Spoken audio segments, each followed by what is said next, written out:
بيبدأ المسلسل مع شياو اللي بتكون قاعدة وفجأة بيجي لها راجل بيقول لها انه جاي بالنيابة عن خطيبها لين، وان عايزها ما توافقش على الخطوبة مقابل اي شيء هي عايزاه، ولكن هي ما بتكونش عارفة اي حاجة عن الموضوع وبتفضل تبهدل بالراجل. وبيكون لين بيراقب كل حاجة وبيعرف وقتها انها بنت صعبة وهيتغلب معاها. ولما بترجع شياو البيت بتقول لها عمتها انها لازم تظبط نفسها علشان في عريس عايز يشوفها، وشياو بتكون رافضة فعليا اي عريس، ولكن عمتها بتصر عليها انها تشوفه. فبتقول لها شياو خلاص انها هتشوفه، ولكن لو ما عجبهاش مش هتوافق عليه، وبتتفق خلاص هي وعمتها على كده. ووقتها بيوصل لين اللي بيكون الراجل الكاريزما النرجسي الاناني الغني المدلل، وبيظهر وسطهم كلهم وبيطلب انه يقعد مع شياو لوحدهم، وبكل تناكة بيقول لها انها هتكون ربة بيت بس وتخلف له الاولاد اللي هو عايزهم، وغير كده ملهاش اي حاجة عنده. وده طبعا علشان هو مش عايز يتجوزها اصلا، بس هي بترد عليه وبتقول له فشرط، انا اصلا اللي مش عايزه اتجوزك. والكل بيكون بيراقبهم وفاكرين قد ايه انهم منسجمين مع بعض، لحد ما بتوصل جارتهم ومعاها العريس الحقيقي، والكل بيتصدم من شكله وشخصيته. وبتسأل عمتها مدام ده العريس فمين اللي قاعد مع بنت شياو جوه. وبعد سوء التفاهم ده لين بيكلم جده، وبيكون جده متعصب جدا وبيقول له مفيش مروح من القريه دي لحد ما تحل الموضوع. ووقتها لين بيضطر انه ينام بالقريه، وبيسأل عن مكان اوتيل ولكن بيكون بعيد جدا. فعائله شياو بتقول له انه ممكن يقضي الليله عندهم، وبتكون الغرفه قديمه جدا ومطربه، وبيقرف لين انه ينام على السرير بتاعها. وتاني يوم بتيجي جارتهم تزعق انه ليه رفضوا العريس، فبتقول عمتها انه بنتي متعلمه وانا حره مش عايزه اجوز بنتي لواحد ساقط. وقتها العريس ده من اللا شيء بيبدا انه يشتم لين، بس لين يعني بيديله اللي فيه النصيب. ووقتها بيسالها لين اذا هي موافقه على عرضه، وشياو من كتر الطلبات والاصوات بتتعب وبتقول له خلاص انها موافقه، بس انقذني من الموقف اللي انا فيه ده، وبعد كده افسخ الخطوبه زي ما انت عايز. وهو بيوافق كده مع ضحكه خبيثه، وبيعلن قدام الكل انهم مخطوبين. وبعدها شياو زي اي زوجه اصيله بتروح علشان تنظف الاوضه، ولابد طبعا من بعض الحركات الصينيه الرخيصه، زي انها هتقع من السلم وهو يمسكها، وعمتها تدخل بالظبط في الوقت ده، ولكن بتكون مبسوطه جدا عادي. وبتعرف شياو لين على صاحبها مو. وتاني يوم الصبح بيروح لين يجري كأي راجل رياضي، ولكن طول ما هو بيجري حد بيوقفه من القريه علشان يديله حاجات لشياو. وقتها بيعرف قد ايه انها محبوبه بالقريه، وبعدها بيروح معاها على الارض اللي بتشتغل فيها، وعلشان هو جنتلمان جدا بيفضل قاعد وشياو هي اللي بتشتغل. وبنفس الوقت بتتصل عليه بنت من المدينه اللي هو عايش فيها، وبتطلب منه انه ما يتاخرش ويحل الموضوع ده بسرعه، وهو بيقول لها انه خلاص هيخلص الموضوع بسرعه ويرجع. وبيحزن لين على شياو جدا، وبيقرر خلاص واخيرا انه يساعدها، ولكن بدل ما يساعدها بيبوظ لها كل شغلها. وبتفضل تلحقه بالجرار لحد ما بتوصل صاحبتها شينج من السفر، وبيجتمعوا كلهم وبيكونوا مبسوطين. وبالليل بيسأل لين شياو هي عايشه في القريه دي ليه مع انها متعلمه وممكن تعيش في المدينه عادي، والحقيقه انها بتكون زهقت من السؤال ده، وبتقول له انها بتحب الطبيعه والانهار وكل حاجه متعلقه بالطبيعه. والصبح شينج بتجيب للين جهاز علشان ينقي الهواء من الحشرات لانها عرفت انه معاه حساسيه منهم، وبيشكرها وبيمشي. ولكن العقربه بتكون بتعرف لين قبل كده من مؤتمر صحفي، وبتقول انه لازم يبقى ليها هي يا عقربه يا حيه. وبالليل بتيجي عاصفه قويه جدا محدش بيقدر يسيطر عليها، وابو شياو بيقع وبياخدوه على المستشفى. وبعد ليله طويله اخيرا بيقعدوا ويرتاحوا شويه لحد ما شياو بيغمى عليها من التعب، وبتقع وقتها في حضن لين، وبتكون حرارتها عاليه جدا. وطول الليل بيكون لين قاعد جنب شياو وبيهتم بيها، وكمان بيطمنها على باباها لما بتفوق، وبيروح الصبح يشتغل مكانها. وبتيجي شينجي تساله لو عايز اي مساعده، ولكن هو بيحرجها وبيقول لها ما اظنش انك ممكن تساعديني بلبسك ده. وبعدها بتاخده شياو على مكانها السري اللي بيكون جميل جدا، وهي اللي عامله اعاده تدوير لكل حاجه موجوده فيه. وبيضغط لين على زر بالغلط، ووقتها بتنزل عليهم ميه من كل مكان، ولما بتروح شياو علشان توقفها بتكون هتقع، ولكن طبعا لين بيمسكها وبيتوتروا الاتنين من قربهم ده. وبيكون لين عايز يديها ورده ولكن بيتوتر لحد ما فجاه بيوصل هوانج زميل شياو من الطفوله، ووقتها بتسيب لين على طول وبتروح له، وبتكون مفتقداه جدا لانه بيدرس في المدينه وجاي القريه دي علشان يعمل مشروع. وبيكون لين غيران من قربهم ده وبيفضل يراقبهم، وبيكون الوضع مش عاجبه ابدا، ولانه اصلا صاحبها هوانج بيكون جاي علشان يصور الاماكن الطبيعيه. بتبدا جولتهم الاولى وبياخد شياو، ولكن لين بيشبط معاهم، وبيكون هو وهوانج مش طايقين بعض ابدا. وبيفضل لين يغار على شياو كل ما هوانج يلمسها، وبتيجي لين فرصه علشان ينتقم منه، وده لما هوان بيكون هيقع، ولكن لين بيمسكه بطرف الكاميرا وبيخيروا ما بينه وما بين الكاميرا، ولانه طبعا بتكون غاليه فهوانج بيختار انه يقع في الميه، ولكن طبعا سبحان الله بيتقلب السحر على الساحر. وبيتعب وقتها هوانج، وبتفضل شياو تهتم بيه. وبعدها بتقعد شياو مع صاحبتها شينج وبتقول لها كل الخطه اللي بينها وبين لين، ووقتها شينج بتتبسط جدا وبتقول لها كده لانها خايفه عليها منه انه يأذيها، لانه لين طول عمره عايش في المدينه وهي عايشه في القريه البسيطه دي، فطبيعي انه يخونها او يأذيها. وبيتكلم هوانج ولين مع بعض، وبعد ما شينج قالت كل كل حاجة لهوانج. بيقول لين انه عارف كل الحكاية وهو اصلا بيحب شياو من ايام الجامعة، بس لين بيقول انه هو اتعلق بشياو وممكن اللي بينهم يكون حقيقي بيوم من الايام، وبيبان انهم بيتحدوا بعض. وبتيجي بعدها شينج تتكلم مع لين وبتقول انها بتحبه وعايزة فرصة منه، ولكن هو بيصدها وبيقول انه ده اصلا مش مكانه. وبتكون شياو سامعة كل حاجة، وبتتأكد بعدها شياو انه علاقتها بلين مش هتتم بأي شكل من الاشكال، وده بسبب فرق الطبقات اللي ما بينهم. وطول اليوم بيحاول لين انه يتواصل مع شياو، بس هي بتكون بتتجنبه وبتتعصب عليه، وبتقول له ما ينساش انهم اصلا بيمثلوا، وهو بيزعل منها وبيقول لها انه خلاص مش هينسى. وبالليل لين بيكون تعبان بعد ما كل من فطر معرفش بيعمل ايه في الانسان. المهم ان لين تعب منه وما كانش في وعيه، ووقتها قرب من شياو وهي فضلت مصدومة بس كانت مبسوطة. والصبح بيكونوا الاتنين مكسوفين جدا من بعض. وتاني يوم اللي المفروض هوانج خلاص خلص شغله كله فيه وهيسيب القرية، قال انه الكاميرا بتاعته عطلت وكل الصور اللي صورها راحت، وبكده يا حرام هيضطر انه يعيد التصوير من جديد. ولكن لين بيكون قفشه وعارف انه عايز يفضل مع شياو اكبر وقت ممكن. وابو شياو بيقول له انه اساسا ما فيش غرف فاضية ممكن نستقبلك فيها، ولكن شياو الجدعانة بتقترح انه يقعد مع لين بنفس الغرفة. وطول اليوم بيكون لين مش عارف ينام من صوت شخير هوانج، وبيروح عند شياو وبيقول لها كل حاجة وانه اساسا مش عارف ينام، وهي بتعتذر منه وبتطلب انه يستحمله شوية. بس لين بيستغل الفرصة وبيطلب منها انها تفضل سهرانة معاه طول اليوم، وفعلا بتوافق. بس بالاخر بتنعس جامد وبتنام، هو كمان بينام جنبها. ولما بتصحى شياو بتكون مكسوفة جدا لما بتلاقي لين نايم جنبها. ولما بيخرج لين من الغرفة بيكون هوانج شايفه وبيتعصب جدا انه نام عند شياو الليلة اللي فاتت. والصبح شياو بتاخد هوانج لمكانها السري، ولين بيكون على اخره لانه المفروض ده مكانهم هما وبس. وهي بتقوله انه هوانج كان محتاج للالهام علشان يصور، ويطلعوا الصور حلوين جدا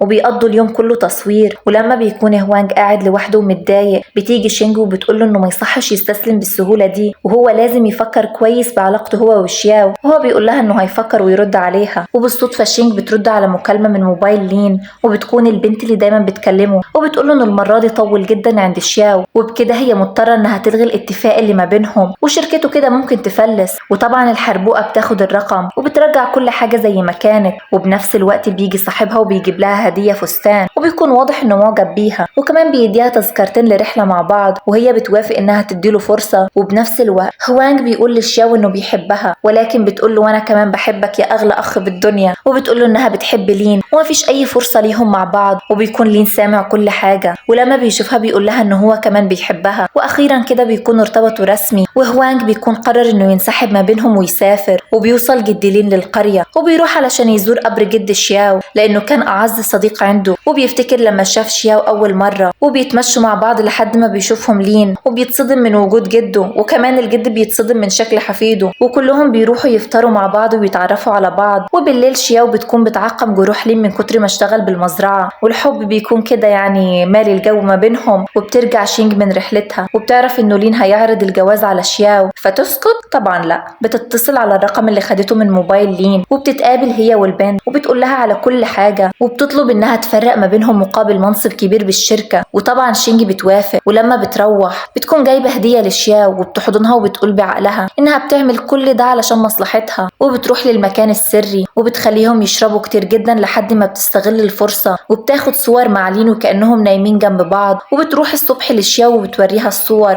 وبتتصدم شياو يا عيني مش عارفة هي اتصدمت من بجاحة صاحبتها ولا من الخيانة اللي شافتها. وبيوصل لين وبيستغرب ليه الكل متجمع وكمان جده موجود، وبتقول له شياو انها عايزة تفسخ الخطوبة اللي ما بينهم لانه خانها. وبيشوف الصور وبيقعد يحلف انه ما حصلش، ولكن شينج بتكذبه، وجده بيضربه بالقلم وبيعتذر من شياو واهلها، وبياخد لين وبيمشي. وبتقرر شينج كمان انها تمشي، وبيحاول صاحبها انه يمنعها بس هي ما بتسمعش منه. وبنفس اليوم بالليل بيكون في عاصفة قوية، وبيحاول صاحبها بو وشياو انهم يتصلوا بيها، ولكن هي ما بتردش وبتكون عاملة حادثة. ولما بيدوروا عليها بيلاقوها فاقدة الوعي وبينقلوها المستشفى. ولما بتفوق بتعتذر من شياو على اللي عملته، وبتعترف لشياو بالحقيقة وكل حاجة حصلت. وطبعا شياو الطيبة بتسامحها، وبتقرر انها تروح وتعتذر من لين علشان ما صدقتهوش. وبيساعدها جدها انها تتوظف في الشركة وبنفس المشروع بتاع لين، ولكن هو ما بيكونش عايز انه يسمعها او يكلمها، ويقرر انه خلاص يعلن خطوبته قريب. وشياو بتكون غيرانة جدا عليه، وبنفس الوقت زعلانة انه مش عايز يكلمها. ومن كتر الاحباط بتفش كل غلها بالشغل لدرجة انها بتنام على نفسها. وبيجي لين بالوقت ده وبيعدل طريقة نومها وبيكمل الشغل اللي ناقص عليها. ولما بيروحوا اجتماع عمل للشركة شياو بتشرب جامد، وبيحاول لين انه يوقفها ولكن هي ما بتردش عليه. وبتكون الدنيا بتمطر، فبتخرج بتلعب بالمطر وبتقوله كل مشاعرها وقد ايه انها بتحبه، وبتسأله لو لسه بيحبها وعايز يكمل معاها. وبعد كده بيمر 6 شهور وبنلاقي انهم خلاص ارتبطوا ورجعوا مع بعض، وكمان شينج اللي ما بقتش حاربوه او صاحبها ارتبطوا. وبكده بيكون خلص ملخصنا النهارده. ما تنسوش لو عجبكم تعملوا لايك للفيديو وتشتركوا في القناة.